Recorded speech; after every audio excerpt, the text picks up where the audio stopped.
reminders. We're not exactly That's sure correct. what time they're getting here. They're going to be singing some songs for us, some Yes. Christmas music. Yep. So we actually played a few of their videos here before You the did? show. Yeah. Yeah. So, but then we've got Brian Shoup from Milford Live. Yes. And kind of got That's like an exciting- online Milford newspaper. Yeah, the Milford Live is the actual website, milfordlive.com. And then each week, each Tuesday, it just came out today, they publish a newspaper, online newspaper called the Milford Review. Okay. And we're going to be partnering with them with like some of our Milford sports and things like that. They're going to put it out for us, and we're going to Really? work with them. Yeah, it's going to be Because really we're starting good. to cover basketball games. We are doing basketball. Basketball games. So, Okay. Yep. And there's one more. Was there any more, or is that it? I think that's it. That's it? I can't remember. Oh, we'll be done by 6:30. Our friends Dave and Linda Gallup have Dave and Linda come over. Gallup are here, all the way from They're Lewis. here. Wow. Yep. Anyway, what? We What? have some new sponsors. We for do? basketball Already? games. Yes. Okay. You just Southern started States of working on it Milford. today. Yes, Southern States of Milford Is one of our sponsors. They are the main sponsor. They are the presenting sponsor of the basketball games. They are the main sponsor of Delaware basketball. Yes, of Delaware basketball on Catch It Live. Really? Yes. And also Fitzgerald Salvage and Recycling In Lincoln City? in Lincoln City. Yep. Have you seen their nice Christmas ornament? I have not. It's really beautiful. You'll have to just see it on your own. Okay. All right. Okay. I'll check that out. All right. And also today, another new sponsor is Wireless Zone in Milford. Actually, they have 3 locations. Milford, do. Milford? Milford, Anthony, Harrington. Milford, Middletown, and Harrington. MMH. Yeah. Tejas, the owner of it, great guy. I mean, Yes, he was I was more there than happy today. to help with this community project. Yep. So if you need a really good cell guy. phone, this guy really knows cell phones, He the does. plans, the information. He really was very informative. He was very informative. He was. He even knew more than me. Yeah, and then wasn't after hard to that do, he though, told was us a it? lot. Right. After the first 2 or 3 seconds. Yeah, he figured you out quick. Right. When the door said pull and you pushed, he was like, this guy's sharp. All right. Let me start with a word of prayer and All we'll right. get started. How about Good. that? That sounds good. Dear Lord, we just thank you for this day. We thank you for this weather you blessed us with and all the good things in our lives. We just pray an anointing on this evening's program, that the words that are spoken are positive and encouraging, and we ask that you just, dear Lord, bless each and every one of us and all the different groups involved, that we will prosper and do good things with our lives, with our time, and with our gifts and talents. We just pray an anointing on each and every one of us, our health, our home, our family, our children, and all of our loved ones. We ask all this in Jesus' name. Amen. Amen. All right, we're going to take a commercial break. Yep. And then we'll be right back with Doug from Extreme Brewing, and we're going to get all the ins and outs of what to do to be able to brew your own. So it'll be like made in America, except made right in your own home. So anyway, stay tuned. We'll be back in just a minute or two.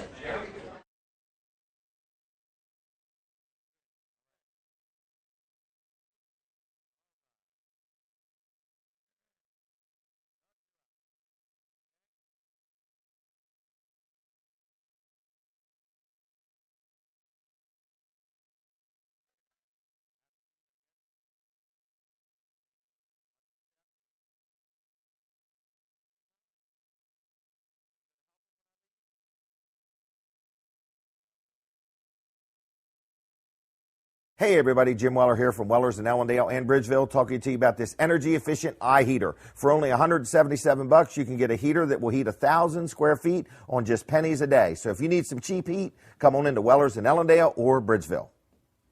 Hey everybody, Jim Weller here from Weller's in Bridgeville and Ellendale, talking to you today about carports. We sell carports. They include delivery and setup right to your yard. You can get a 12 by 21 for as little as $695. Give us a call or come see us today. When owning an Echo product, you will discover it's about innovation, not limitation. Southern States in Milford has your complete line of Echo chainsaws, trimmers, and blowers. At Southern States in Milford, try the PB250 blower with a 2-stroke engine, a locking latch that keeps the tube securely connected, and a rotational control which makes it easier to handle and reduce the stress on the operator's arm. Best of all, the power equipment is backed with a 5-year consumer warranty. Stop by Southern States in Milford at 7308 Williamsville Road or call 422-8066. As important as your vehicle is to you, don't trust just anyone with the maintenance or repairs. The experienced pros at Route 9 Auto Center in Georgetown are equipped to handle all your vehicle's needs. Route 9 sells Interstate and Deka batteries, all built to last, along with oil changes, alignments, and the best quality custom exhaust systems anywhere. We also sell and install the best replacement engines and transmissions available from Jasper, built to exacting standards and backed by Jasper's exclusive warranty. Call us now at 856-3541 or stop by Route 9 Auto Center in Georgetown. Do you have metal? Get it to Fitzgerald's Salvage and Recycling. Fitzgerald's pays you cash. Fitzgerald's will pick up your unwanted vehicles and will buy your car or lawnmower batteries. If it's made of metal, Fitzgerald's pays cash and recycles it, which helps the environment. Fitzgerald's will also pick up and deliver roll-off dumpsters, and they accept electronics too, including cell phones and computers. Fitzgerald's is local and family-owned since 1935. Go to fitzgeraldsonline.com or find us on Facebook.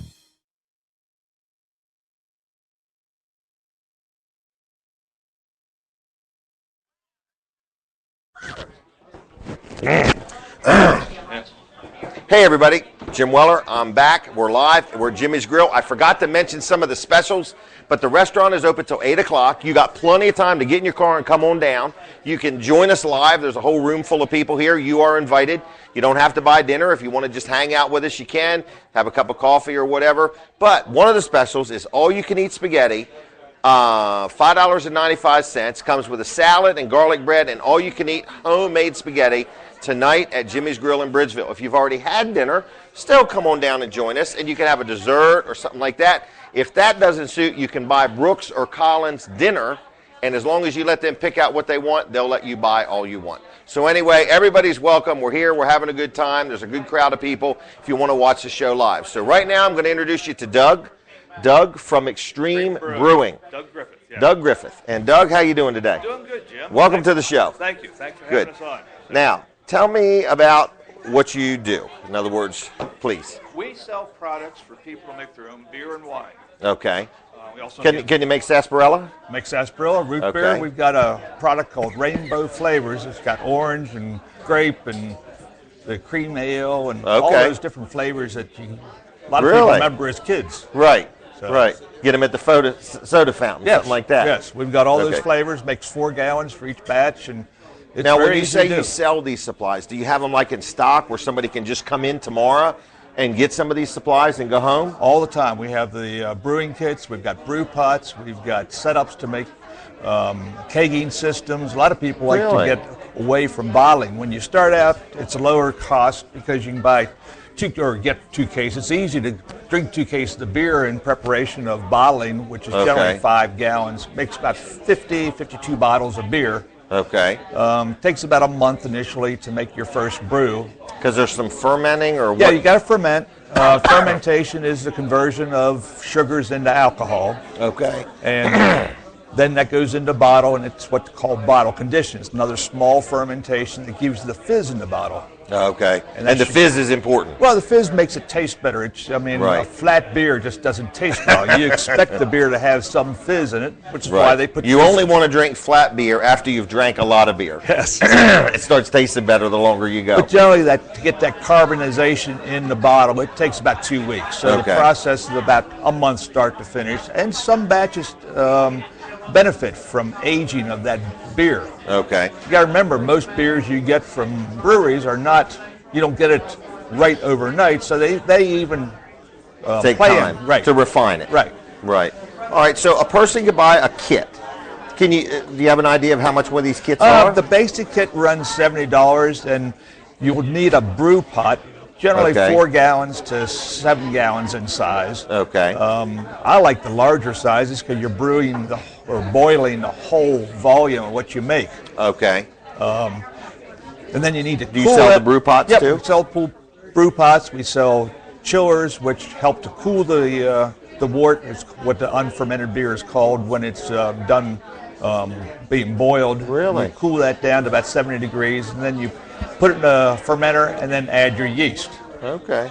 And then Wow. fermentation generally starts within 24 hours, and it takes usually 7 to 14 days to ferment. Really? And then at that point, you would put it in a bottle and go through the bottle condition that we talked about before. And then put it in the fridge. And then put it in the fridge and chill it. Right. Now, a lot of the beers you make at home are better not terribly cold because you have more flavor out of them if they're not too cold. Oh, okay. So just lightly. Well, generally you cool it, and you may put the bottle out ahead of time so it warms up a little bit out of the fridge. Okay. Or you put it in a warm glass, which helps to warm it up anyway. Okay. Most home brewers drink out of a glass because there's a little sediment in the bottom from that bottle conditioning. Okay. So if you put it, pour it out, you end up leaving about a quarter inch of beer in the bottom of that fermenter, but it leaves all the sediment behind. Is the process the same for wine? Very similar, but there's no boiling, of course, with Okay. wine. We have wine kits, or juices that have been concentrated, and we've got all the varietals that you normally hear. That what's the fellow that is here every Friday? David Hill. Yes. Dave Hill. Well, you hear all those varietals, the Cabernets, the Merlots, Malbecs, the Chianti, and on with all Now these. that's based on the grapes you buy. Right. Now where would you buy grapes at? Like where do you get them? You can get them, a lot of people go to Philadelphia in the fall, or also sometimes they'll have them come in the spring from Chile. Okay. But generally, there's 2 or 3 places up in around the Philadelphia area or over in New Jersey that they get them in from California and Italy in the fall, and then get them in again late April, early May from Chile. So there's a wide open opportunity to sell grapes in Delaware. Grapes and juice. We get juices. We get some down. We bring them down from the Philly area for people that want them here. Now, do people really walk around on them grapes barefooted? We do. I have a small vineyard at home, and we get the nieces and nephews come in who've never done it before and get them to stomp grapes occasionally. Really? But that's the traditional method of doing it. Yes. Okay. And so I'm saying for $100 or less, you get started. And yeah, but I meant what a great Christmas gift. Right. If somebody's listening and you want the gift that keeps on giving. Right. And always puts you in a good mood. Exactly. Put you in a festive spirit. And we've got probably 50 different flavors of beers, many of the ones we've come up with ourselves. We started the Extreme Brewing name came out of a book, or from the book that Sam from Dogfish Head wrote.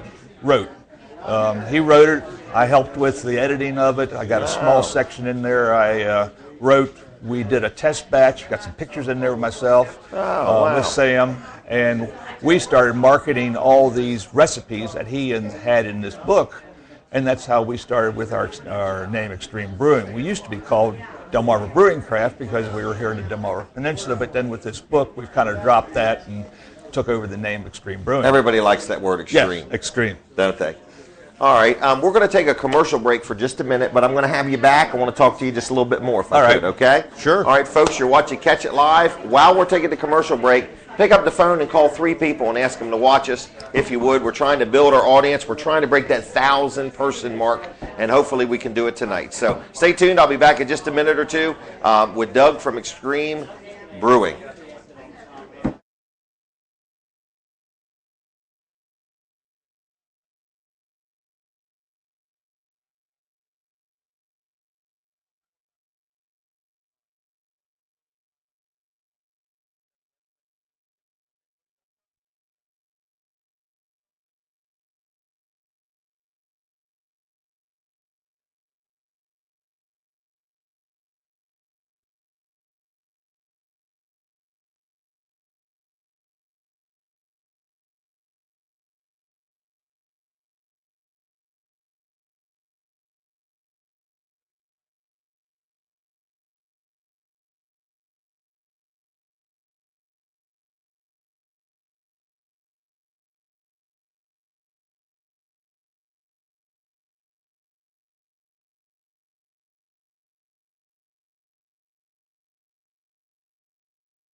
Hey everybody, Jim Weller here from Weller's in Bridgeville and Ellendale, talking to you today about carports. We sell carports. They include delivery and setup right to your yard. You can get a 12 by 21 for as little as $695. Give us a call or come see us today.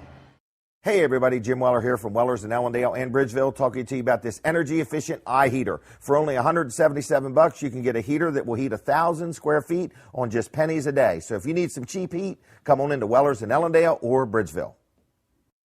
Sometimes it's hard to believe how much damage a small thing can do to your tires. When you need new tires or a tire repaired, the pros at Route 9 Auto Center can fix you up. And with the Farm Bureau Tire Program, Route 9 Auto Center can repair any tire, no matter what's happened to it. Route 9 Auto Center also sells a big selection of Cooper tires. Stop by Route 9 Auto Center here in Georgetown or call 856-3541. And remember, Route 9 Auto Center, your local repair shop. Got metal? Get it to Fitzgerald Salvage and Recycling. Fitzgerald's pays you cash. Fitzgerald Salvage and Recycling is environmentally friendly and helping to keep Delmarva clean and green by recycling. So bring your copper, aluminum, and brass, stainless steel, wire, lead, light iron, heavy steel, tractors, farm equipment, lawnmowers, and appliances, barbecue grills, aluminum cans, even cars and trucks. Fitzgerald's is local and family-owned since 1935. Jesus recycles people. Fitzgerald's recycles cars. If you're tired of Hey everybody, at the Jim end of the Weller. day I'm with back cold, wet with feet, you. get over to Southern States of Milford and try Red Wing boots on for Plenty of size. time to come out and Red join Wing's us. waterproofing You can insulation have a cup of assures your coffee or feet stay dessert, dry or, and comfortable you can all have day dinner long. if you want. And the They do exclusive have an Red Wing all-you-can-eat King Toe spaghetti boot gives your feet special tonight, 44% more room than $5.95. regular work Get a, boots. garlic Whether you spend bread your day and climbing salad. ladders, tilling Wanna the also soil, mention or a couple building other something new, sponsors. Red Wing's My flexible good friend membrane Colin allows your Walls and boots I to are kind conform of to your the feet, partners not the in other this way venture. around. Call Bruce Ritter is our 422-8066 executive or stop by producer. Southern You're States of very Milford on seldom see him, Williamsville but Road once you meet him, today. you'll never forget him. But he's a great guy, but he works behind the scenes. He keeps everything going.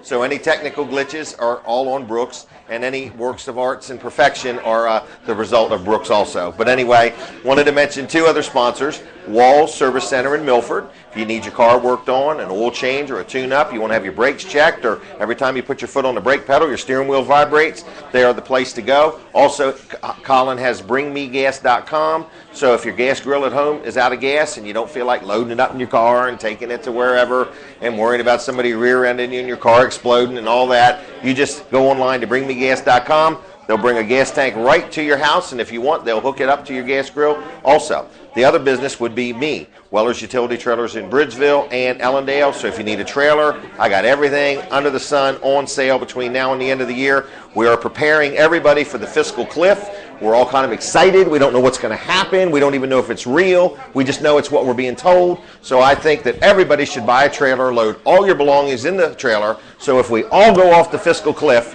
at least your stuff will be organized. So that's my theory of the whole fiscal cliff. I believe God's in control and we'll be fine the day after the fiscal cliff hits. So anyway, with all that said, I just wanted to say we're here, and now I'm going to talk to Doug again. I do need to know, Doug, say somebody wanted to learn about this. Where would you learn? Is there any classes anywhere, anything like that? Yeah, come to our place, or right now, send email to support@extremebrewing.com, and we'll get a support@extremebrewing.com. Right. We'll get you an email out when we have class schedules Really? set. We're going to have classes starting in January, February, and March. We try to do it fall for a while. December gets to be too busy. We usually do September, October, November. Okay. Then start back again in January, February, March. So somebody can come and learn all about it? We've got classes on both beer and wine, basic for both of those, and then we generally do an all grain sometime during the winter. Really? So people can see how to do the. Now, is this something you just got into in the past year or two? No, I've been doing this 20-some years. I've had the store 17. Really? So you're seasoned at this? Yes. You're fermented? Yes. Helped Sam Calagione from Dogfish Head for about 3 years for doing different projects, helping him. He's done well, hasn't he? Yes, he does very well. And he does a good job at what he does. Makes great beer. Wow.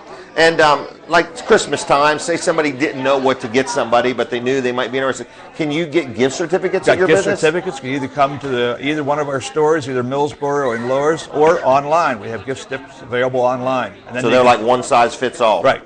Wow. And then you can use it online, or you can use either one of the stores. So let's say somebody lived around here, they're watching the show, and they say, I want a gift certificate. They could order it online, and then they could send it to a friend or relative anywhere, because they can order supplies online from you. And we'll ship it out to them. Wow. How come it's so simple? Well, all they have to do is be interested. Right. And there's lots of good books available if you can't come into the shop to have training. We've got books available to do reading, and there's a lot of clubs around too. Is there? We meet in, we've got the Marvin United Home Brewers that meet at Dogfish, second Thursday of each month. We got one coming this week. Now, a club like that, is it people that are just passionate about brewing beer or wine, or do they mix, or wine brewers don't hang out with beer brewers? Or It's generally beer oriented, but we still have people to make both. Okay. So, And one of the club members works at Nassau Valley Vineyards, Mike Reese. Really? So- Where's that at? It's just Nassau. Where the They're bridge just is. the bridges, yeah. Okay. Right there between the bridge and Route 9. They've got a Okay. vineyard. They've got Oh, I know where it's at. Okay. yeah, Okay. Peggy Raley. Okay. Wow. So what else do we need to know? Well, tell us, like, you got a website, right? Right. And, like, exactly where's your store? So if somebody wanted to come see you. On Route 9, we're about a half mile past the dairy farm going toward Georgetown. We're in. Are we talking about Hopkins Yep. Dairy Hopkins, Farm? Right. Where they got the ice cream and the Exactly. milkshakes? About a Okay. half mile past there's an antique store called Practically Yours, and we've got a booth in there. Really? Bert, who takes care of that's a winemaker and a beer maker, so he helps out with people's questions there. We have classes there also. I usually do schedule them in the evenings for people. Millsboro, we used to do Saturdays or Sundays. So pretty much anybody runs into in your group knows what they're talking about. Right. So it's not like going to a big box store where nobody knows No. nothing. Scared to make eye contact with you. We've made the kits. We know how to make beer and or wine, and can answer the questions for you. Now, why does somebody want to do this? In other words, is it just the fun of it? You have a little more control over the flavor. Why would a person want to make their own beer or wine? Part of it's just the accomplishment of making something that you can Okay. actually enjoy or help to or give to people. Okay. But Probably a some little more meaningful when you Right. give somebody a bottle of beer or wine that you made. right. Or sometimes a challenge. You want to make something, duplicating something that you can buy, but you want to make it yourself. Okay, a sense of accomplishment. Right. Wow. Or you want to come up with something new. You think that it's good, but not quite to where you want it, Like so a you want to hybrid. tweak it. Right. Right, like the Weller beer or the Weller wine. Or you got some ingredients, you got some extra berries or apples or whatever. You know. Okay. You can make wine out of that. You can also use a lot of those things in the beer. Isn't that something? Whose idea was this? I think mine. Okay. I started out, my wife said, "No, you're not going to make beer." And the Okay. first couple batches weren't that great, but as time went on and I learned more about it, I didn't have anybody to go to. I was on my own. Right. So, but we learned and learned a lot more, and the more you talk, the more you learn. And Wow. Well, it sounds like a very interesting business. So you're in Millsboro and Lewis. Right. And they can go to, what was the website again? ExtremeBrewing.com. Either with ExtremeBrewing.com. we generally advertise it with an X, but we've got both the Extreme Brewing that starts with an E and one that starts with an X. So That was a good idea. Yep. So no matter how you spell it, you can get to us. ExtremeBrewing.com. All right, so you can visit them online. What else do you want to tell us? We got a few minutes here left. Gift certificats are a good we thing. just- Now, you have them year-round gift Right, certificates, right. so birthdays, Right. anniversaries, Right. somebody getting married, you don't know what to give them, give them a gift certificate. Or it's good, you can get a wine kit and make some wine for the wedding. It's a great idea. So, like, from the time somebody buys a kit and makes some wine, what's a reasonable amount of time before we could start giving out wine? Most of them, the kits are ready in about 30 days, but they again benefit, like we talked about beer. Aging helps improve the flavor. Some of the higher end kits take 45 days to actually ferment and clear and be ready to bottle. Okay. But again, they also benefit not as much sometimes from the aging process because they're using better ingredients for the high end kits, but they still take at least 45 days to get in the bottle. Okay. And you're probably better letting it sit 3 or 4 months before you drink it. Okay. And when you go to buy the grapes, how long do they last for? Well, we don't actually sell the grapes themselves. No, I We- know, but like if you go to Philadelphia to buy grapes, You want about- to use them immediately. okay, Because- but once you use them, so you smash them up, right? And then you can store that juice for a while, right? No, you start fermentation immediately because if you store it, it can spoil. So you have to add the yeast to okay. it, and fermentation starts within generally 24 hours. And with grapes, you have to punch it down twice a day. The CO2 that's given off pushes the skins up out of the juice, and you got to keep pushing them down in to keep it fresh. Otherwise, there'll mold or mildew on the top. Okay. And that's another reason why you want to start, as soon as you get your grapes, you have to crush them and get fermentation started, because if you let them sit longer, they'll mold and mildew. Okay. They evacuate the air out of them when they pack them with SO2, sulfur dioxide, which helps to kill or stunt the growth of the yeast and bacteria that's normally on the outside of the grape. So for shipping purposes, they're kind of stable. Okay. And coming from California, it generally takes 6 to 7 days, and they have them refrigerator generally somewhere in the lower 30s, which helps keep them in good condition. Taking care of that grape's critical. Right. That's a critical part of it. I've had a few that you open up and there's a little mold and mildew, and you kind of pull that off because it can create off flavors. Okay. So sour grapes really mean something. Right. Sour grapes. But fall and spring, we get bucket juices in. Generally 6 gallons of all the main varietals that you're normally familiar with. The Cabs, Merlots, the Whites, Gewürztraminer, Sauvignon Blanc, Rieslings. So we get those fall and winter, and generally they run about $70 to $75 to make 6 gallons of wine. Okay. Roughly 30 bottles. Wow. So it's 2.5 cases of the wine for roughly $70 to $80, not including bottles. And a lot of people will keep their bottles from what they've done in the past or what they drink during the year to put their wine in. Right. So the bottles you just continually recycle. Well, very good. Well, I'm going to thank you again for coming. It was extremebrewing.com. And I want to thank you for coming. And it sounds like a very interesting thing. If you got if the new year's coming and you say, look, I'm in the mood to start a new hobby, this may be a real good hobby to look into or get into or something like that. So again, you're watching Catch It Live. We've got some more things coming up here in a few more minutes. I'm going to take a break here, but I want to remind you that we're here. We're live. You can come out and you can have dinner till 8 o'clock. Jimmy's Grill is open till then. Our next guest is going to be Jim Martin, who runs the ACE Center in Seaford, or is involved with it. Oh, no, I made a mistake. Misprint. Next is going to be Anthony Joseph with the Spinning Wheels Racing Report. Then after that is going to be Jim Martin talking about things. Also, the Reminders are going to be stopping by. They're going to sing a couple Christmas songs for us. And we've got Brian from Milford Live also going to be here. So we've got a really jam-packed show for you tonight. Stay tuned. When we take this break, call at least 3 people, tell them to watch, and tune us in. But if you want to stop by, plenty of food here, and we'd be glad to have you in person. So other than that, we're going to take a break. Hold tight, and we'll be right back.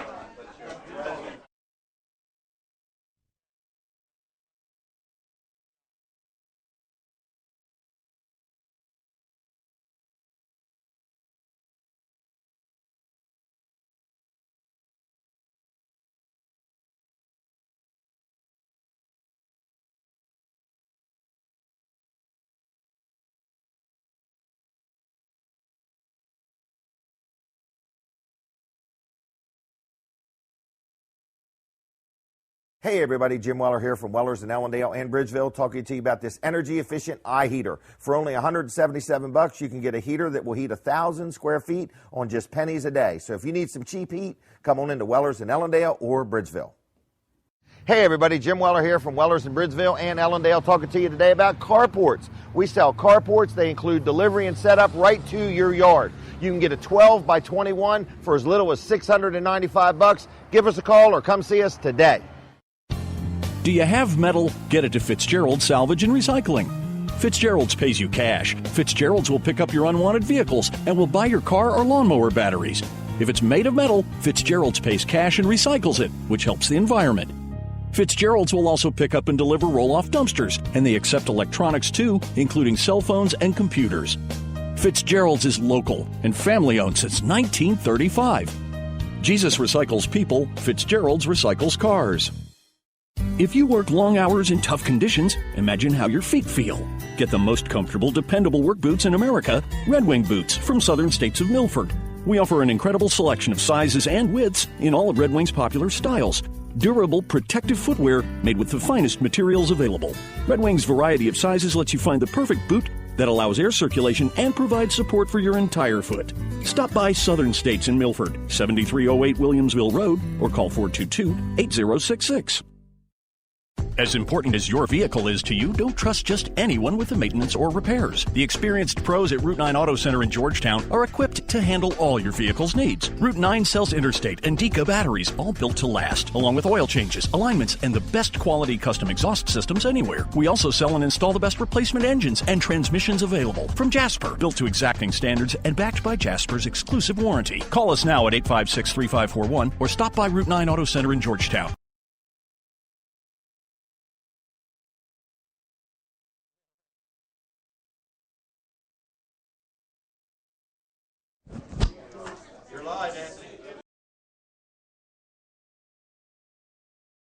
In attendance tonight, I'd like to now welcome in my special guest. Always good to see him, Kevin Charles. He is the Executive Director of Delaware Interscholastic Athletic Association. And Kevin, thanks for taking the time. Absolutely, my pleasure. Kevin, for the people that's not really familiar with DIAA, what is the biggest function of that organization? Well, we really have a couple of roles. So we're best known for our state tournaments. We run the state high school tournaments and 29 different tournaments in 23 sports. So that's what we're best known for. But our primary function is to promote the interscholastic benefits of education-based athletics and to always try to preserve the appropriate relationship between education and athletics. Education, of course, being first. And then beyond that, we look out for the health, safety, and welfare of the student athlete. Since you held that position since 2005, how have the teams been receptive to sportsmanship and promoting high school athletics? Well, that's actually a fourth area that I failed to mention. I'm glad you did. That sportsmanship is one of the core life lessons that we teach through sports, and it's very well received. I'm very pleased with the importance that our schools place on sportsmanship. Now, that's not to say that we don't have problems from time to time. We do, and that's going to happen. But the most important thing is that what we do when we have incidents at our sporting events, how we respond to those, what do we do, how do we follow up, what sort of lessons are our kids learning through these experiences. And we also run a State Champions in Sportsmanship program, and I'm very proud to say that we've seen that program grow from 4 schools winning the award, to now 17, including right here in Bridgeville, Woodbridge High School. Both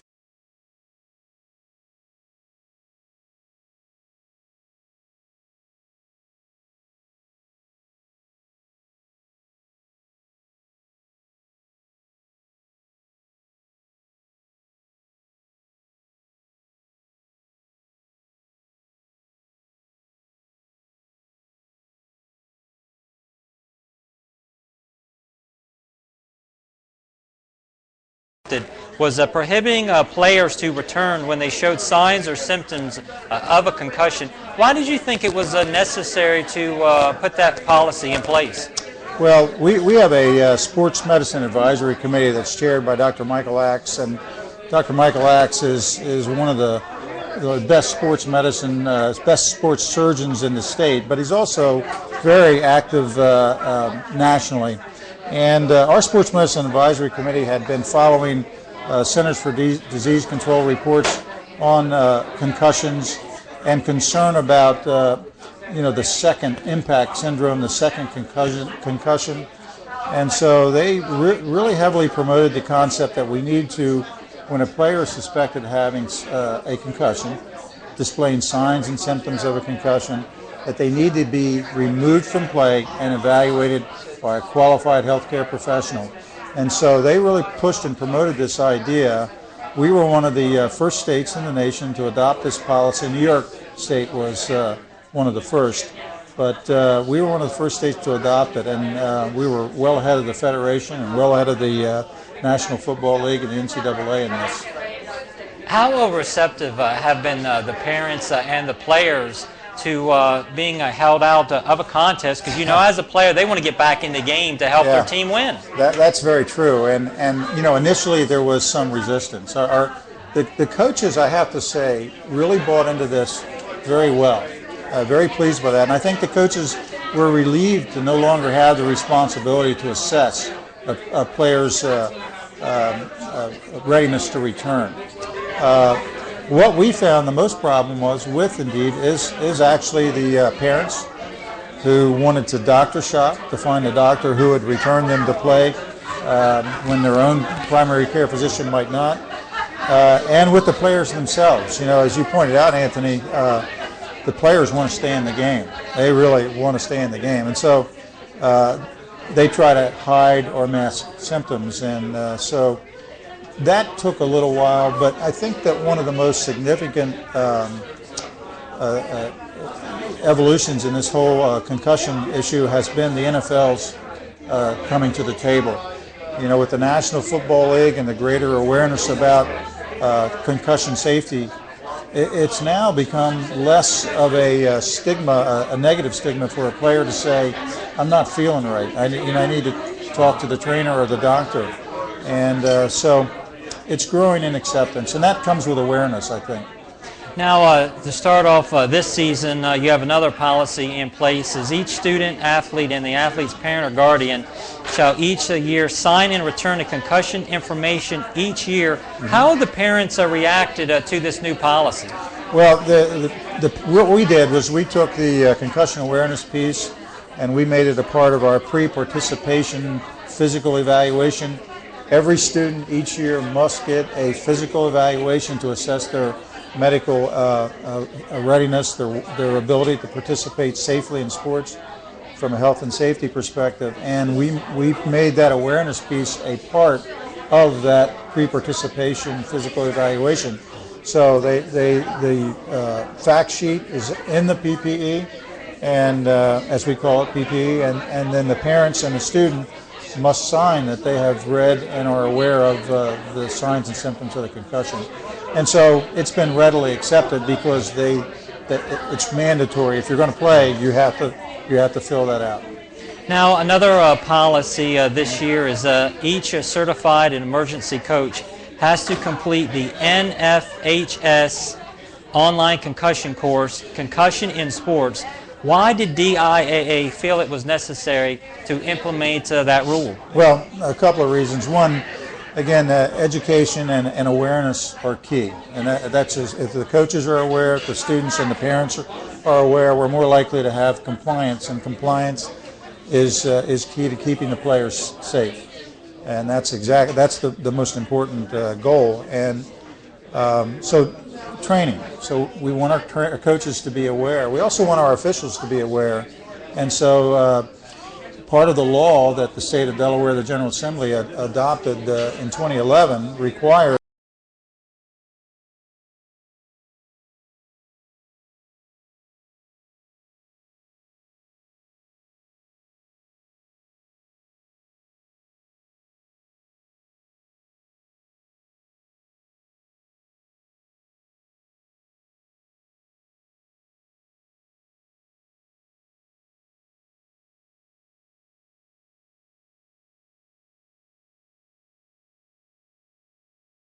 the 24/7, 365 baseball player, soccer player, basketball player, and what happens when they play the same sport year-round is the most used body part does not get a chance to rest and recuperate. And the classic example is baseball and pitching. And what we've seen is a dramatic increase in the number of Tommy John surgeries on adolescents. In 1994, Dr. Andrews, who was the doctor who did the surgery on Tommy John, all of his clients that had the Tommy John surgery, 0% were adolescents. In 2000, 18% of his clients were adolescents, and in 2010, 31%. So from 1994 to 2010, we've gone from 0% to 31%, and that's just one clinic.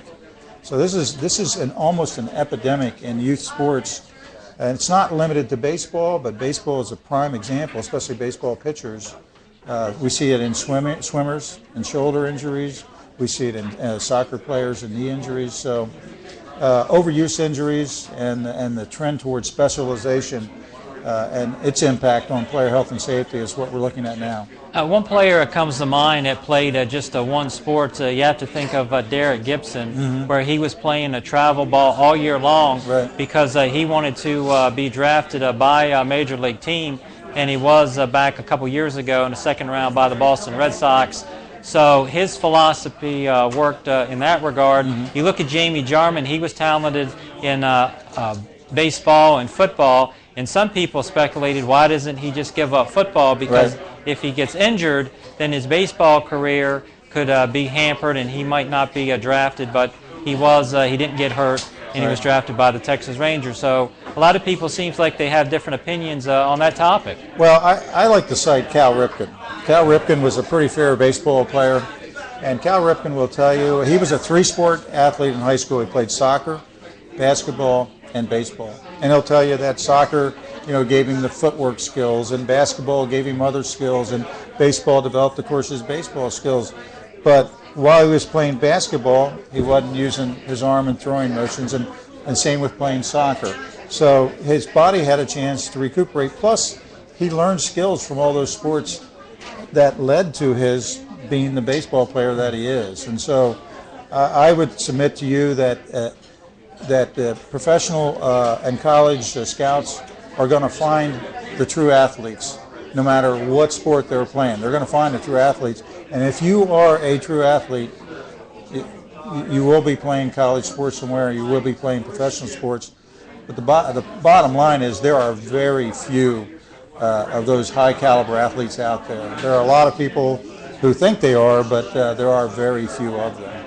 One I'd like to talk about is Elena Deldon. With the success of her in the University of Delaware ladies basketball team, we were talking earlier that it's going to affect the boys championship, talking about the semifinals and also the finals normally that's been held at the Bob Carpenter Center in Newark, and now it seems like you're going to have to find a new home for at least the semifinals and maybe the championship. Well, it actually affects both our boys and girls tournaments. Normally what we do at the University of Delaware is we'll hold our quarterfinal round there on Saturday and Sunday, then our semifinal round on a Wednesday and Thursday, and championships on Friday and Saturday. And so we're good for our championships, and we have one semifinal date. But we've lost our quarterfinal and we've lost one of our semifinal dates. So we're working with the university and we're working with our high schools to try to figure out how we can rearrange the schedule to keep those events at the Bob. And that's important for us because, one, the kids want to play at the Bob. It's the best basketball venue in the state. And secondly, it's the only venue in the state that'll hold 4,000 people. And an indoor event, and that's what we'll often draw. Now, the Wycomico Youth and Civic Center, they have that great facility in Salisbury. Would you push for Delaware to have one just like them? I would love to see that in Delaware. I think there's an absolute dearth of quality facilities above the high school level in this state. So, yeah, absolutely. And in fact, I've worked with a proposed facility at Wesley College. They were looking at putting in a 3,000-seat arena, which would be just perfect, for the mid-state area. But it's all a funding issue, unfortunately. Kevin, as we wrap this up, is there anything you'd like to add? Well, I just would like to encourage people to get out and support their local high school extracurricular activities. I don't care if you go out and watch a play or go to a chorus, Christmas chorus, or whatever, but there are great high school students doing great things out there, and it's important for the community to get out and support them.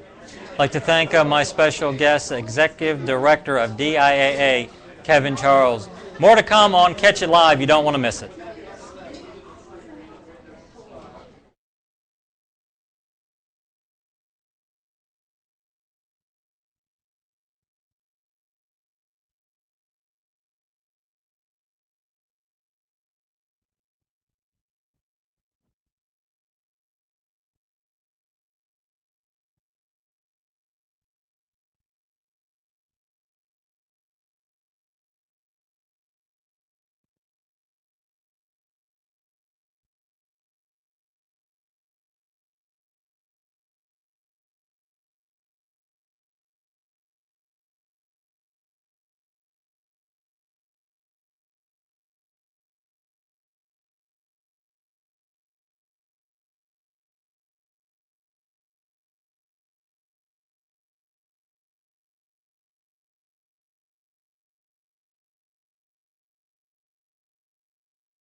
Good evening.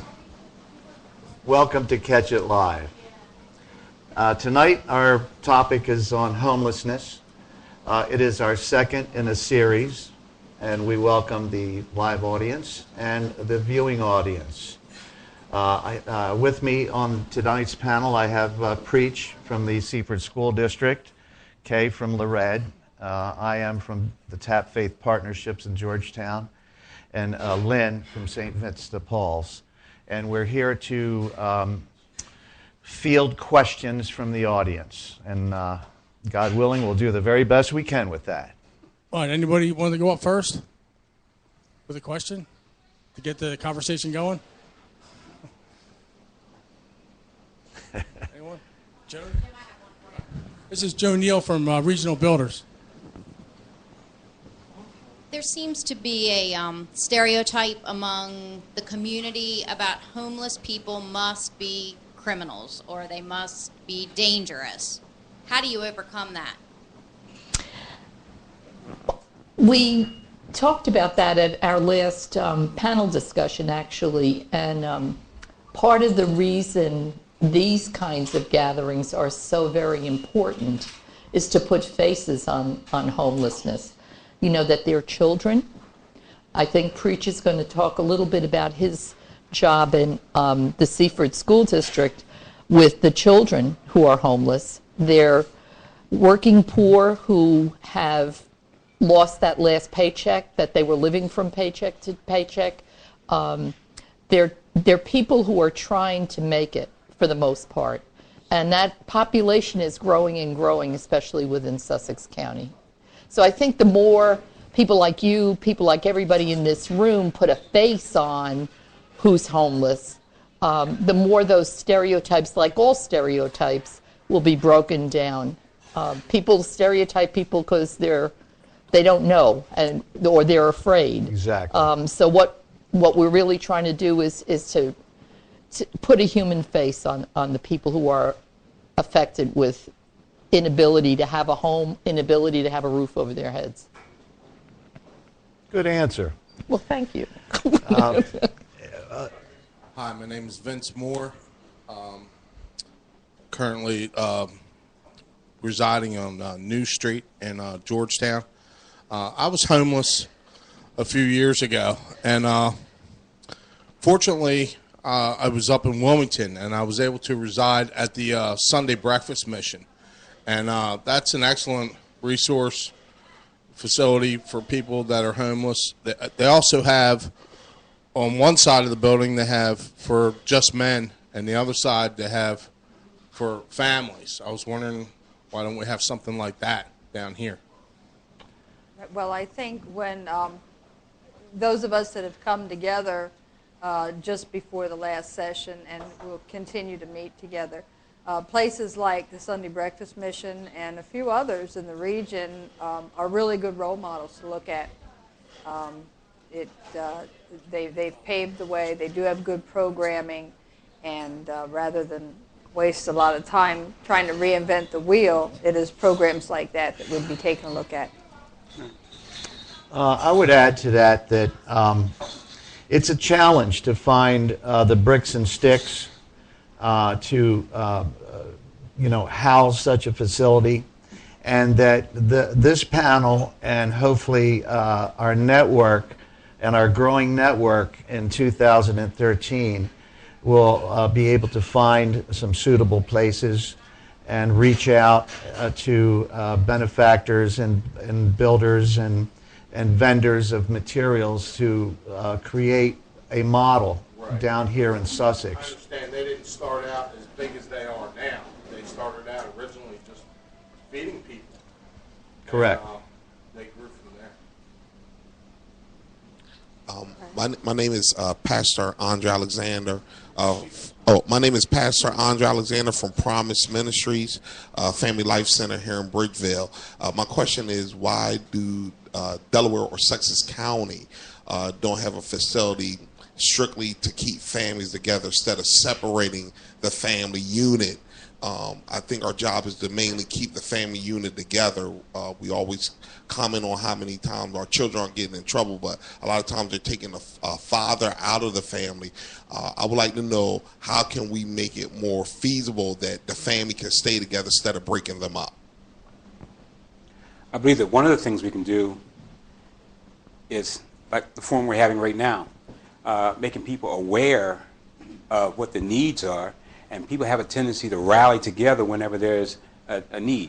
We think there's an isolated needs, but we're finding that homelessness is rampant, and more so in the last few years because of our economic situation, but even before then, homelessness would exist. And the more we make others aware and realize the need and realize that all of us could very easily fall into that category ourselves, the better chance we have of making those things more accessible. And I would chime in also that it's the same, really the same answer as what I gave Vince, in that we have to find a facility, a place, and the bricks and sticks, and we have to work together as a community, networking with leaders and with individuals interested in helping the homeless to create a facility. And I believe and agree with you that that families have particularly independent needs from the rest of the homeless population. You want to keep the family unit together. I think most of us know that part of the problems we face here in the United States is the breakup of the family.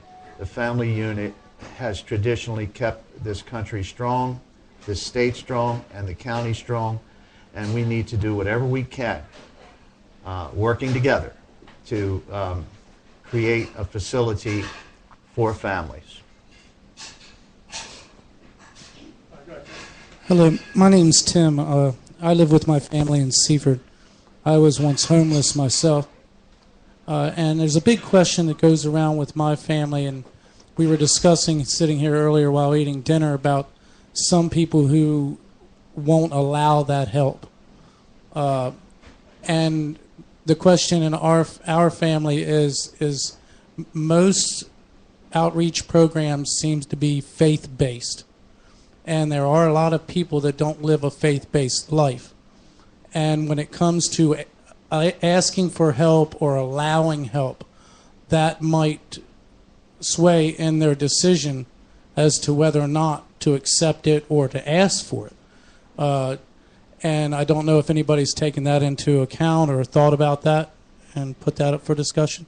That's an interesting perspective, because with my experience in Western Sussex County, it seems like the faith-based communities are the ones who've been slacking in this area. Typically the state of Delaware, the state service centers, and some of the other groups, Office of Prevention, they have been there for years, working in the trenches with families and offering outreach. And I think that it's only recently, from my perspective, that the faith-based units are coming together to realize that we're obligated to do more. Let's take this up after the break. And it's a good question. Great question. Definitely.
Welcome back to Catch It Live here at Jimmy's Grill in Bridgeville. And we would like to give a special thanks to Mr. Jim Weller for making this possible. He's not able to be here with us tonight, but he is here in spirit. Let's go ahead and take another question, Jim.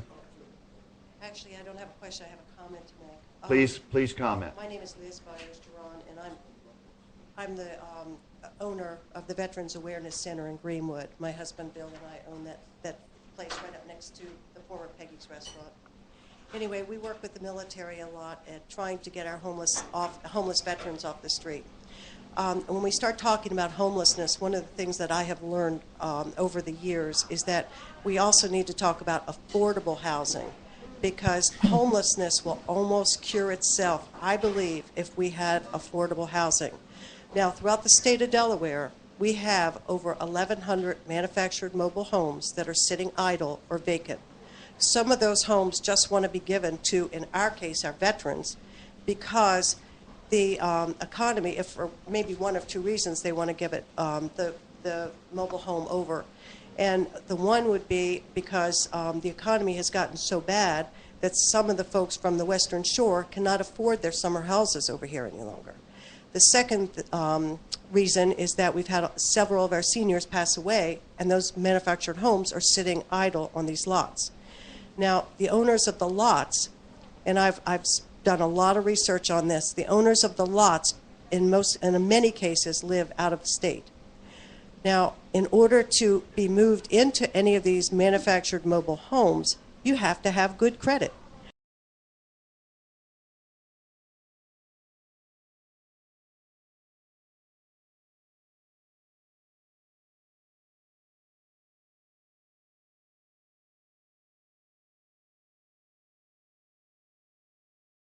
That there are, I shouldn't say there's no one, because maybe 1% are able to work this out.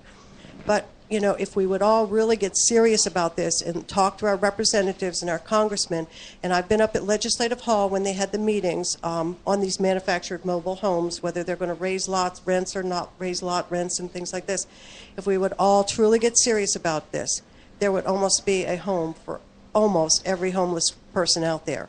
Now, the lot rents that I have found for our veterans range anywhere from $375 to $450 a month.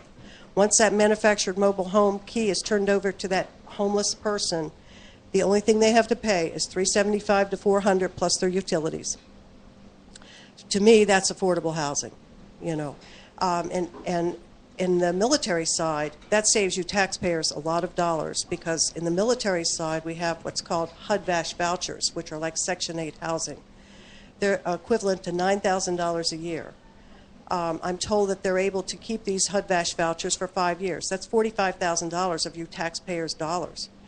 I have 5 veterans that have now gone into their manufactured mobile homes using their funds that they've saved, and service organizations around the state have helped them a lot.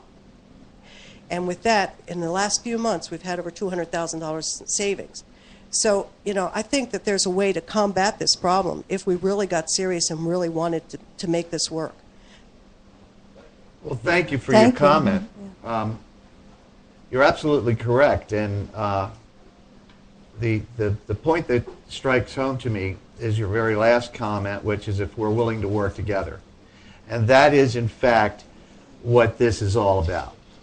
This homelessness panel and the guests that are in the audience, when we talk about networking and working together, we've got to find ways and means to join together for this purpose.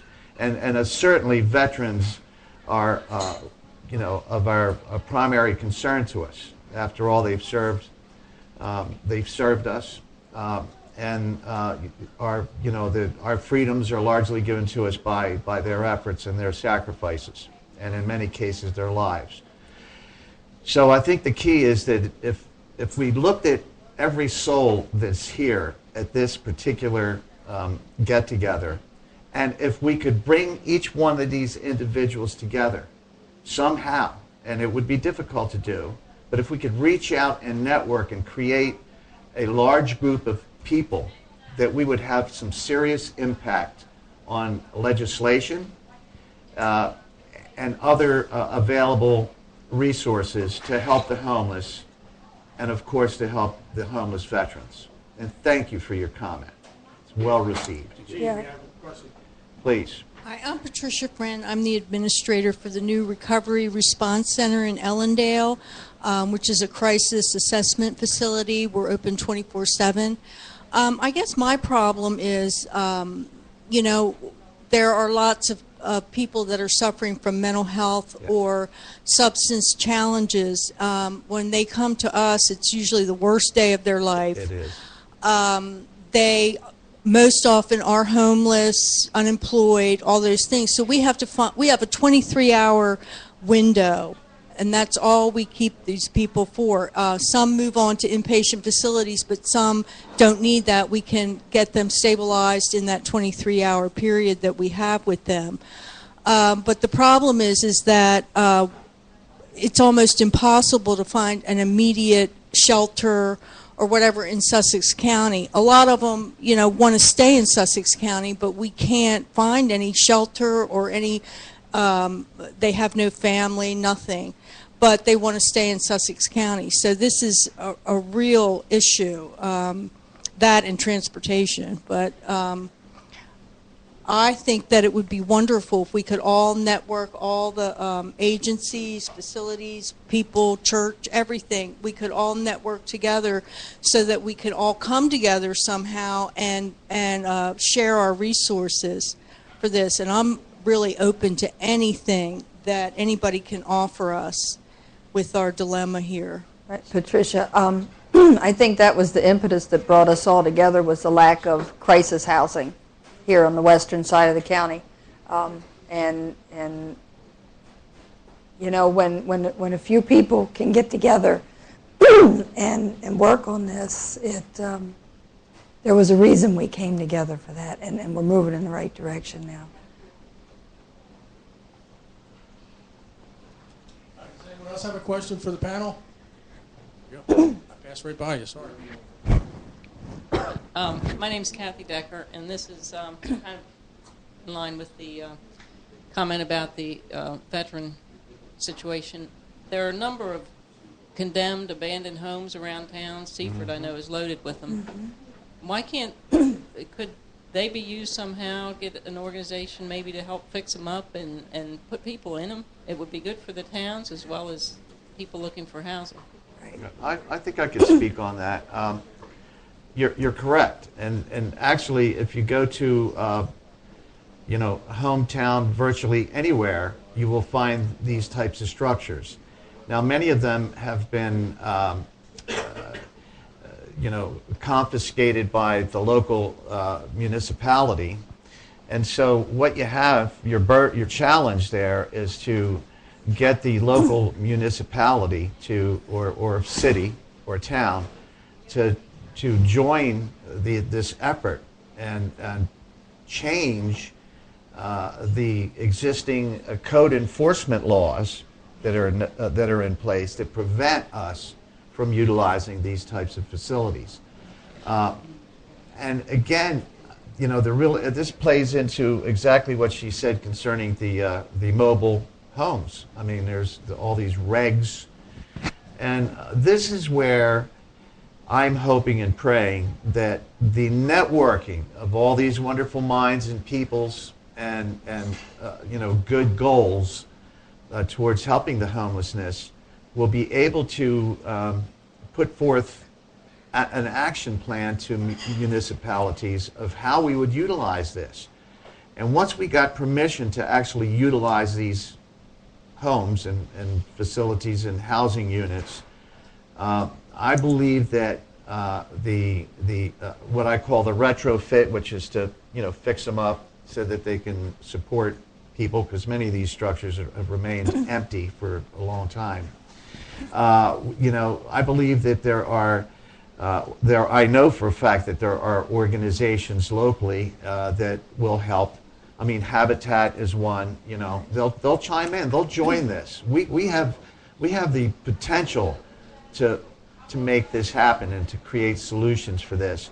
The only way we're going to do it is to work together. And we need a big list of people that say, yes, I'm for this, and who will show up to meetings, government meetings, governmental meetings, and sell this. We have to sell this. I mean, right now, when you talk to a code enforcement officer, their hands are tied.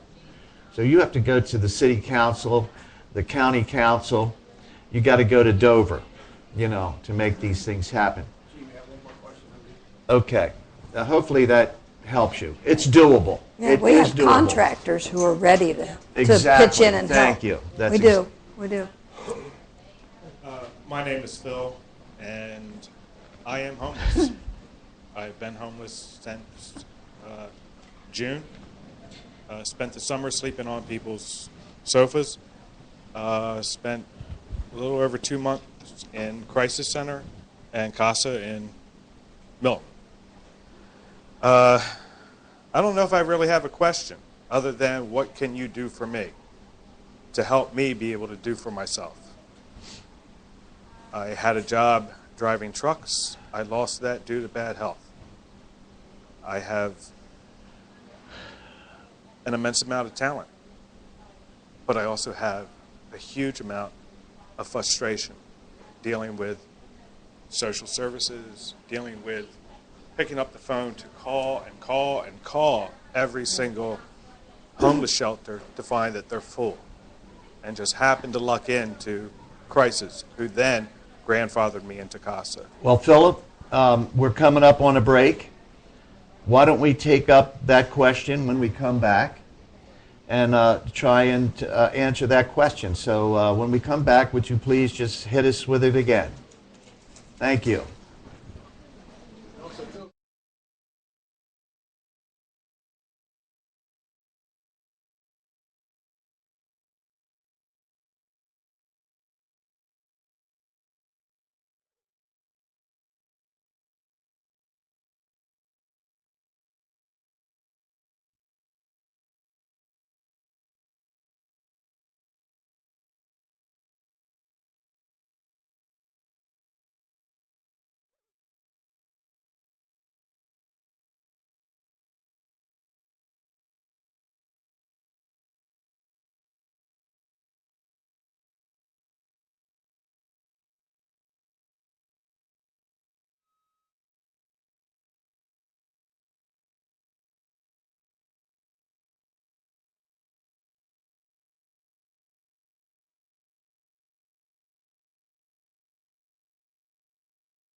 Welcome back to Catch It Live here at Jimmy's Grill in Bridgeville. When we went to a break, Phil had asked the question, what could we do for him? And Lynn, I think, wants to take a stab at that. Phil, right? Thank you. And I don't have a quick answer for you, but I can tell you what stirred in me listening to your story. Being the Christmas season, a lot of people like to give. A lot of people like to listen to Christmas music. And your story reminded me of Little Drummer Boy. You know, how he really, really wanted to come, and he really, really wanted to give. And all he could give was himself and his song. And my gift tonight, one of my gifts tonight, is you, because it reminds me what I'm called to do, which is to be your voice when you feel voiceless. And I can't do that without you. It is a Vincentian calling. We're actually the Voice of the Poor Committee, and you know, using the term poor is kind of elusive. You know, it's kind of the voice of those in need who don't know where to shout to make somebody hear them. And this coming together and you being at the table is the key to that. So thank you, and I hope that I see you a lot in the coming weeks. The other thing is that I can't believe, when I look out at all these talented people out here, that there aren't at least a half a dozen people who'll come up to you after this is over and say, I want to do something. So, you know, the only thing I can tell you is you're here for a reason, and so are we. So we don't want to walk out of here without getting some connections. Speaking of that connection, Kay and Preach had an idea on break that it might be a great idea to pass around a piece of paper and have each and every one of you here put some contact information on there. Isn't that how we're going to grow our network? And some comments. If you leave here and we don't know you and we have no interest, there's no way that we can keep you informed. You know, as a group of people interested in helping the homeless and the veterans, you know, we need your voices. That, you know, we don't necessarily need anything else at this point, but we need your support and we need your voices. So maybe we could get something going on after the show. We've got about 10 minutes left in the show. So having said that, Jim, who is our next question? Stacy. Stacy, your question. I know the perception of homelessness has changed in the last year, especially with people losing their jobs, and you know, there's more families, you know, that are homeless right now. But what do you propose to be the first action step? I think it's great that everybody gets together and discuss homelessness and everything we need to do. But what do you propose to be the first action step to get the ball rolling? That's a great question, and I just happen to have the answer to that. We have the panel and the Tap Faith Partnerships have begun work on Homelessness 101. Now, in Homelessness 101, there's 4 sections. The first section is information for volunteers and service providers, which what it does is that we constantly get questions, what is homelessness? What constitutes homelessness? What does it mean? So there's a primer on that for volunteers and service providers. Section 2 deals with Philip's concerns and worries, which is the homeless, and what do you do when you're homeless? What do homeless people need? Section 3 is a reference and referral information. Okay, and many of the new ones, you know, I mean, you'll find Lorette in there, you'll find St. Vincent de Paul's, and a whole host of other contact numbers, crisis numbers, and whatnot already printed in this. And then Section 4 talks about this facility thing that we've talked about to take care of individual and single homeless people, families, and veterans too.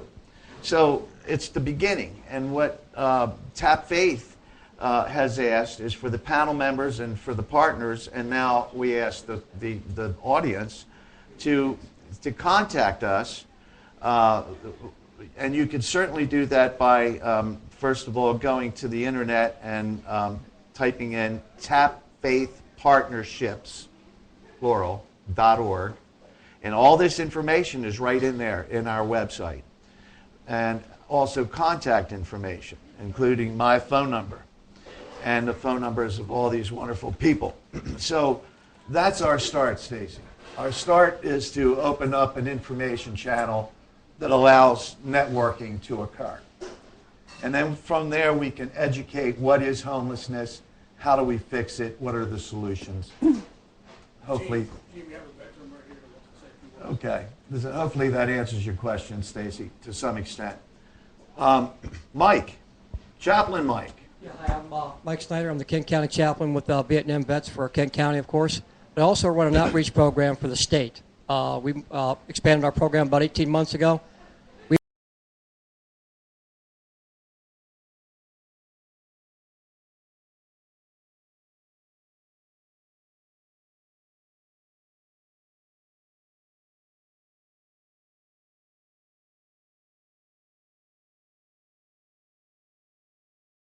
Out here. A lot of them have no clue on what's out here. Right. Our whole purpose is to educate the vet that's on the street on what is available to them. And I want to thank y'all for putting this on down here and inviting us down here. A lot of the red tape that is what you're talking about, a lot of this, dealing with the mobile homes and all this, there's a brand new program. Check it out. It's the Veterans Coalition for Delaware. It was founded about 18 months ago by Paul Davis and Dave Skosik, both members out of our chapter, but they've also got some Gulf War and Iraq, Afghanistan vets involved in this too.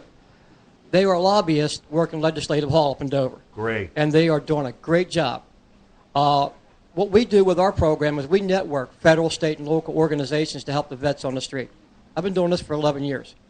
You guys are on track. The thing is you got to work together, and it can happen. That's right. Not going to do it overnight. There's a lot of great ideas floating. In fact, I'd like to see this happen up in Kent and Newcastle also, not just down here. It could, and thank you. Thank you for that. This is, in fact, the network that we're talking about. This is how we network. Come together. We pool our mutual interests. We find solutions, and we implement an action plan. Next. Yes, my name is Barbara Pasqua. I guess my concern is that while we're trying to cut through all this red tape to get these abandoned buildings, to get these empty homes, available for the homeless, what are these people going to do? I'm thinking that we need a quicker response to help them, because it's growing more and more, and it is a good thing, and we do need to fight to get through this, to get all of these buildings available. But until then, I think that we really need to fight, maybe on a township level, to get them to take care of their own, not wait for Dover to take care of what Seaford is having a major problem with now. I'd like to just have Joe Neal make a comment about that, because she knows how to solve some of these problems where they link up to churches. Can you just make a comment about that? Well, her question was, how can we immediately try to provide a roof over someone's head if they need it today? Because I know it's going to take some time. And you were mentioning earlier about how the churches are linking together up north. Yeah. A friend of mine in Easton was telling me how the churches in that area have come together, and they're taking turns every month. One church will provide shelter, and another church will provide meals. And I know Susan Kent, I don't think, is here tonight, but she's part of the Seaford Ministerium. Love Inc., I guess, was founded out of the Seaford Ministerium. So I don't know if, maybe through her, the churches in the area could link up and do something like that. But I know within the city limits in Seaford,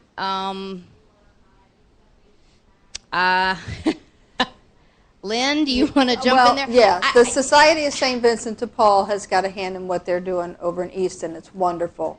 And since, particularly for the last 3 weeks, Many of us who have connected on this issue have really been able to do some things for clients that we weren't able to do before, or not necessarily to do for them, but to provide them the opportunity to do what they need themselves. Because one of the important factors that we can't lose sight of here is the dignity of someone who has lost their home or lost their housing or is in undesirable housing. So we have been able to come together since then, and that's a good thing. So I truly feel we're on the right track with it. But yeah, there are some things as far as meals and emergency housing, even if it's just for overnight, that we could be doing in the county. And I just want to interject too. We mostly focused on Western Sussex County last time, and some of the resources we didn't mention were Mr. Norman Poole and them with Better Homes have gotten some of the other housing there open, and our senior citizens are really thriving in that atmosphere. They've done a great job. And the present issue of Delaware Beach Life, which is a wonderful magazine, has got an article on what they're doing on the east side of the county too.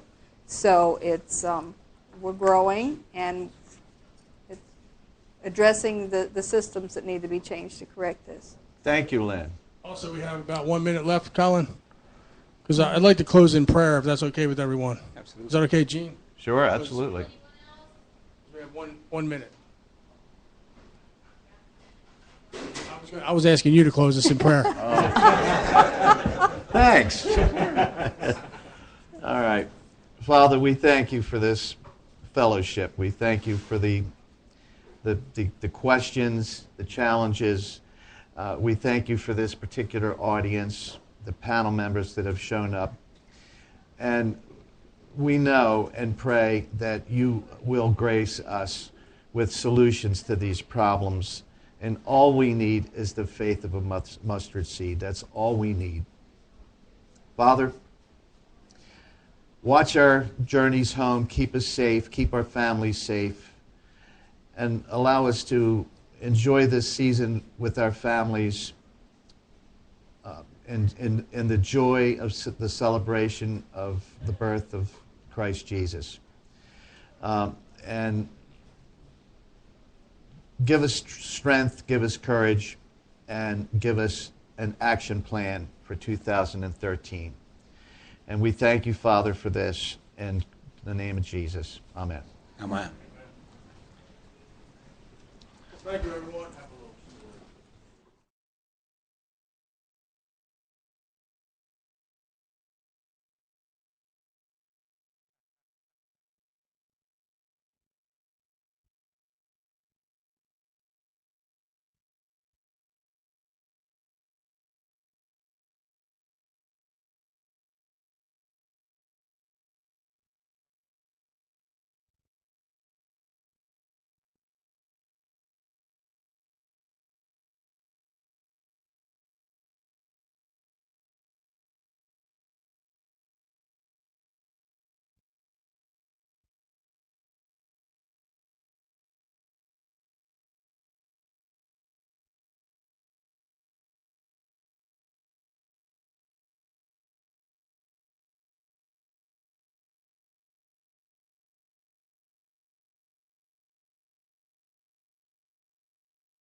We're back on Catch It Live, and I am joined by Brian Shute. Now, Brian, are you the editor of the Milford Review? Well, I'm owner of the Milford Review and MilfordLive.com, along with my business partner, David Burris. I'm also the editor, and we've been rolling for about, we're in our third year now. Okay, well, good. So it's two different names, kind of. You got MilfordLive.com, which is the website. Correct. And that's kind of where the Milford Review goes to. It gets posted to that. Correct, and it's really a new way to look at news column. What we've really done is gone with the new trend of news going online. You've seen the national trend all the way from the New York Post, Washington Post, all the way down, and we really feel that that's come into the smaller towns like Milford. So what we did was, instead of only having news online where people may be, a little bit confused, a lot of traffic on there, don't know where to find their news, we also send out the Milford Review, which is an online newspaper. It's delivered every Tuesday morning So via email. That came out today. Yes, it did come out today. I got it in my email. Oh, that's good. That's good.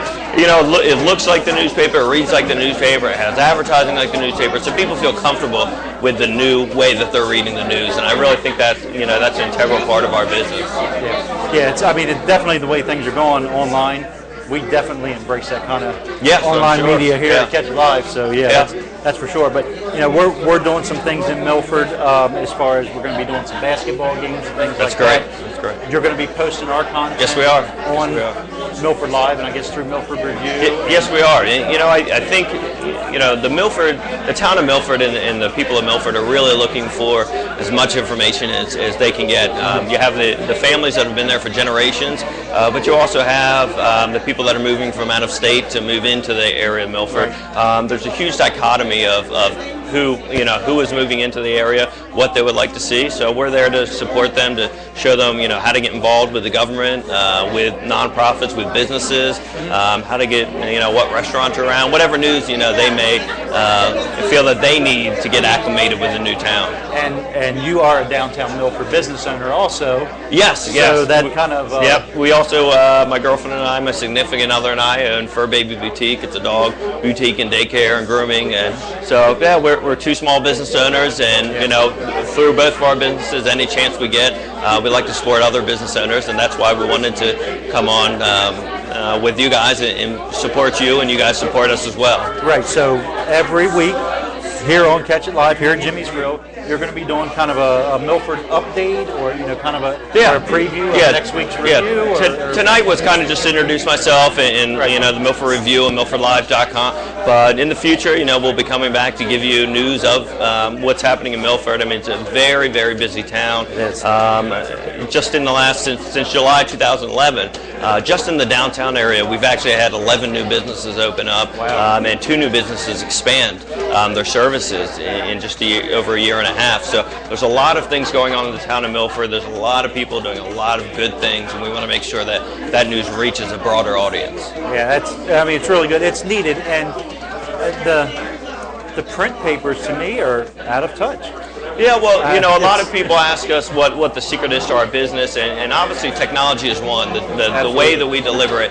But really, I think the real secret is getting back to the roots of true journalism, to making sure that all the information is there, making sure that whether it's good or bad, whether it's government, business, food and dining, whatever it is, that if it's happening in town, we need to have it covered, and I think that's the true secret to our business. Yeah, I agree that. I mean, it's very well done. Of course, you're very hands-on. I mean, I notice you're writing a lot of the stories there yourself. Yes, we are. Yes. So, but you also have kind of, I guess it would be called freelance photographers or writers. Yes, I pretty much write about 50% of the stories, and that's basically just my love of Milford. I was born and raised there, and I love to still get involved. But we do have several photographers. We have several writers who also write for other online entities such as Examiner.com, and they come on board, and they're all Milford people. They're all from Milford. They love Milford. They get excited when they go out to a sports game or they go out to highlight a new business. They really get excited about their job, and that's what it takes to really get us going. So local business run by local people that are from Milford. Yes, sir. Yes, sir. What more could you want, right? That's what we're open for. I do have to tell you, you've kind of set yourself up now. You've got a jacket and a tie and a nice shirt on. Well, a lot of times people are going to expect it now. Yeah, well, a lot of times running around, it's hard to put that tie on. But we've got to be professional, as professional at least as the big guys. So, Okay. so we're trying to do our best. So. Well, we're not. I can tell you, we're not as professional, but we have fun though. Yeah, that's the most important thing. We have really a lot of fun here. So, well, anything you want to highlight in this week's Milford Review? One thing that caught my eye on the front page, if I can mention that, is that the Milford Police have actually secured some property, the Growmark property across the street. Yes, now, this is up on the big hill, right? Yes, it is. Okay. Yes, it is. The City Council last night secured a property across the street from Milford Police Department, which is right across from your business, just kitty-cattered to it. And they secured a property that they'll be looking at. I believe it was 15 acres that they're looking at. Right now, they've put down $50,000. The total amount of the property is $875,000. So it's a big property. That is a bargain too. Yeah, that really is. And there have been some discussion at the council meeting last night, but what I kind of came away with was that they're really looking into the future. They don't want to buy another property just as big as the current one, so in 25 years they've got to do it again. Right. I know that at the council meeting, Councilman Gleistein, who voted against it, said that there may need a referendum to get that passed because of the money that they're looking for. So that is a concern. And the police chief, obviously, he says that they need a new facility to get certain grants and aids from the state of Delaware. So there's really, can we do this now? Does it need to be done now? There's pros and cons on both sides, but it's pushing forward. They've got the land, and they'll be able to make a decision within the next few years if they're going to keep that property and build on it. That's good. I know Growmark has worked with the city on different things. They've got the piece of property across from where their current offices are that they own that they actually just allow the city and Parks and Rec, they just let them store things in their building there. I mean, they're really good community business, Growmark. They are, and actually they have an opening coming up this week, or an open house coming up this week. Right. I can get that information to you. We can send it out. Sure. Our other sources, I don't have it on me right now, but yes, they're very, very involved in the Milford community. Yeah, and it's a good company. I mean, I know a lot of the people. Of course, they're right next door to our business. Yes. So I know a lot of the people there that have been around Milford a long time too. Butch Hampstead is of course, he's known as Norman over there. But, Okay. But Butch is, his good old Milford name. He's a really good guy, and he's actually pretty high up in the company. So yeah, that's just a great company. I'm happy to have him as a neighbor, good neighbor. Yeah. So, anything else you'd like to say? Because we need to get out of here, and we've got the band warming up behind us here. We've got the band. I would just say, make sure you go on to milfordlive.com, check out all the news that we offer. Shoot us an email. My email is Brian, Bryan, at milfordlive.com. Let us know what you like, what you don't like. We're always, changing our format, changing our business based on what our readers say to us. So make sure you keep in touch with us. That'll be wonderful. All right, very good, Brian. Well, we look forward to seeing you every week here. Very nice to see you. I'll see you on next Tuesday. That's right. All right, we'll be back right after this. We've got the reminders coming up. They're going to sing us a couple songs, and take it away, Brooks.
Welcome back. Catch It Live. I'm back with my partner Anthony Joseph here.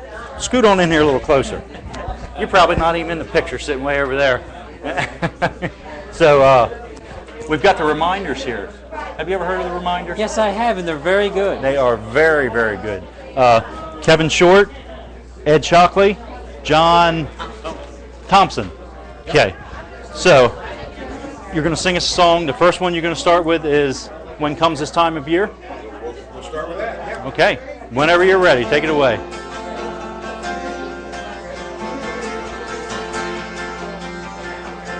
When comes this time of the year, there the meadow lies silent white with snow.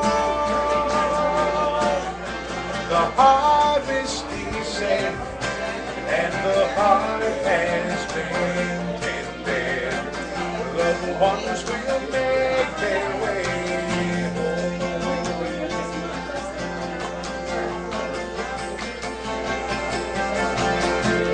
comes this time of the year, we are children once again wandering light.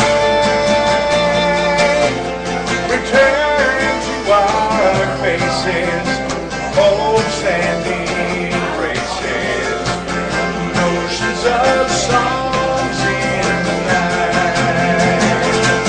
Can you hear it deep within the winter sky, when the air is chill and glistening clear? Still the sound of ancient angels singing. When comes this time of the year?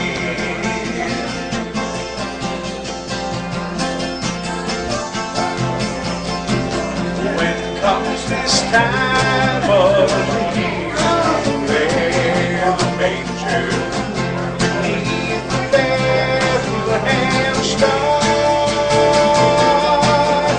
shepherds and wise men for the carol of heaven.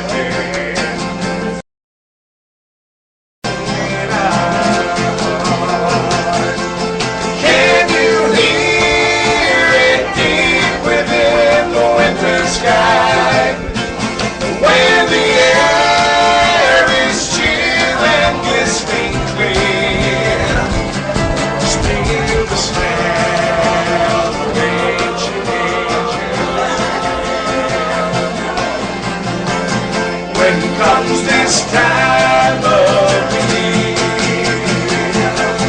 Can you hear it deep within the winter sky, when the air is chill and glistening clear? Still the sound of ancient angels singing. When comes this time of the year? When comes this time of the year?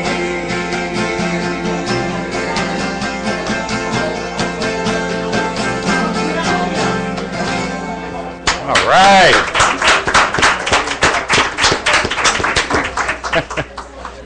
Okay, so is this tender, loud, and gravel? Yeah, that's correct. Is that how it goes? That's Okay, how it so goes. I saw that's the name of one of your albums, so which is very good, by the way. We were given that name by someone who had seen us in a concert and described the three of us, and they said that John sang the high part. It was real, had a real tender voice and Personality. Yeah, there you go. And that Ed played percussion and had that gravelly, bluesy kind of sound in his voice. And I said, yeah, I am. He said, well, and you're loud. You're just loud. So I was loud. There you go. So it's tender, gravel, loud. Tender, gravel, loud. That's right. Okay, okay. The first.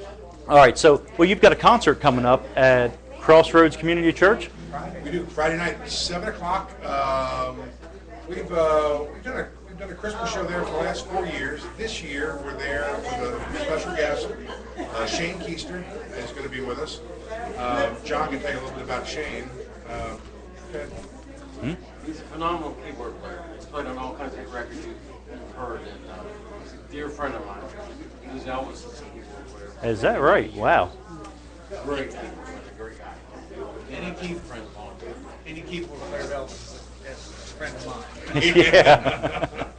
I would say so. That's good. That's good. So we're going to take a quick break.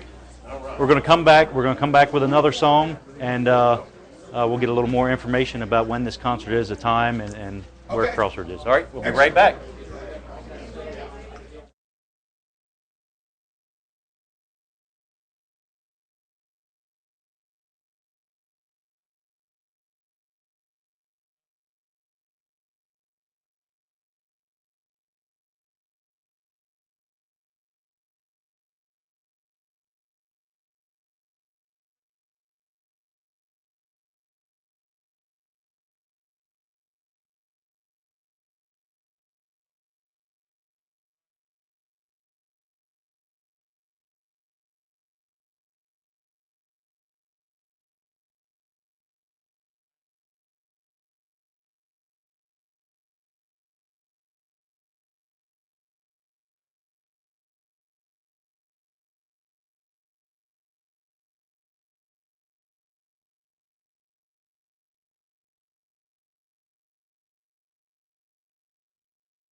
Back again, Catch It Live. We are live at Jimmy's Grill. We've only got about 5 minutes left. So, Anthony, what do you want to talk about? Why don't we talk about the reminders? Sounds good. Okay. So here's the reminders again. They're going to do another song. This is Almost Forgot It's Christmas. Does it?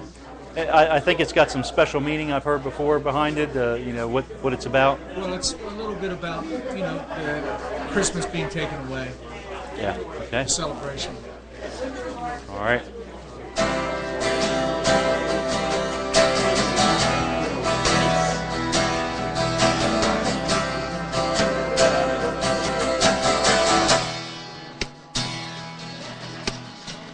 It's somebody's birthday. It looks like a birthday. See the decorations, see the lights. Are you having a party? It looks like a party. It must be someone special. Are you keeping it a surprise? What's that sound? I think I hear they're saying something about a midnight clear. I almost forgot it's Christmas. It could have been any other day of the year. almost forgot it's Christmas. It's like we're trying to make it disappear. It's like we're trying to make it disappear.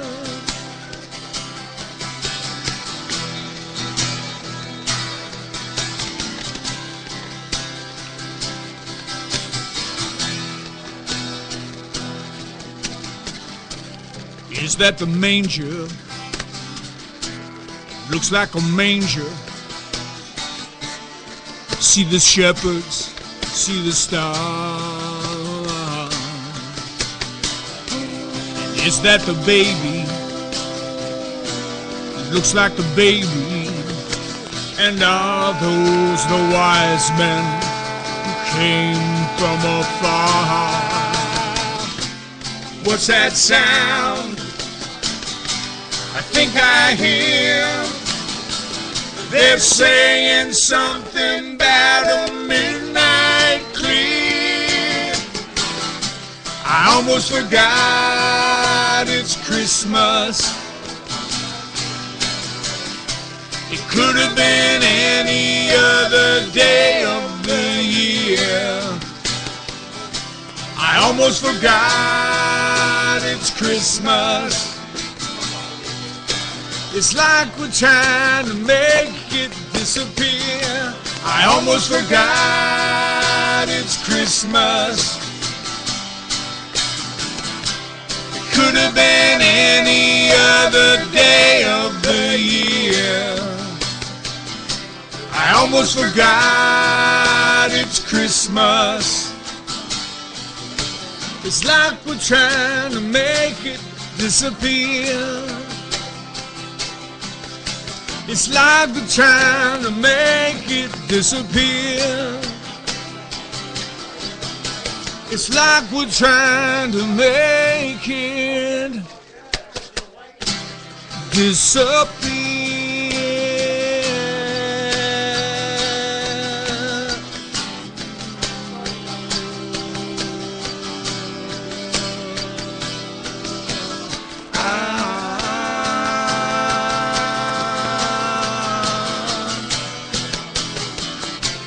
What's that sound? I think I hear they're saying something about a midnight clear.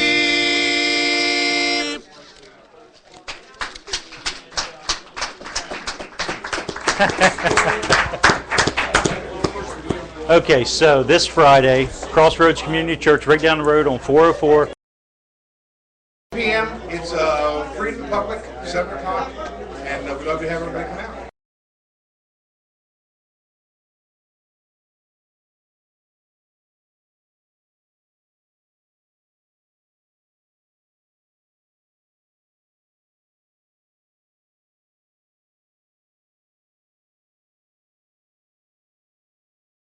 More time, we can a little bit more. So the reminders, everybody, they've got a new video out. It's called This Christmas. This night. This night. We're going to play the video as we go off the air. So stay tuned. You can find it on YouTube. You can find other videos of yours on YouTube also. The reminders this night, it'll pop up for you on YouTube, and we've got it for sale on our website, and it's free on YouTube to watch. And you do what I did. I went to iTunes and downloaded 2 of your albums. There you go. So that's about sports. Thanks, guys. I appreciate it. We need to talk real quick about sports. Yes. Thursday. We have a big game. We have a big game. Our first at regular Milford. season game at Milford. At Sussex Central was 3-0. They had a big victory last night against St. Thomas More, and it should be a great game. As Milford is 0-2 against Woodbridge. So Milford seeking their first victory. If they can't get it tonight, it'll be a tough task against the Sussex Central Golden Knights. 6 o'clock pregame as the tip-off, 6:15, and we're expecting a good matchup. Anthony will be calling the game. We've got 3 brand new sponsors right now. We've got Wireless Zone in Milford. 3 locations: Milford, Middletown, and Harrington. Also Milford Southern States with Gary Rhodes, and also Fitzgerald's Salvage in Lincoln, and really proud to have those sponsors and seeking more. Yeah, absolutely. So definitely support those, and if you've got anybody else that's interested in getting in touch with us to advertise on there, we're doing these games, and it's kind of a community thing. You know, they're doing it for their community, and they're correct. Of course, yes. those three really support the community anyway. So they certainly do. They've sworn to be in the past, especially Southern States and Fitzgerald's, and I really appreciate them coming back and supporting the community, because there is a need for high school athletics on the internet and getting the word out. Absolutely. Tages from Wireless Zone, he's providing us the broadband, the internet connection. Correct. To do that. So any on the road audio or video you see will now be compliments of Wireless Zone. Right. Yeah, the Wireless Zone in Milford, Harrington, and Middletown. So, all right, we're going to take you out. Brooks, you got the video ready? Brooks is going to play a video for us here. This is This Night from the Reminders. Check them out. See you later. See you next week. See ya.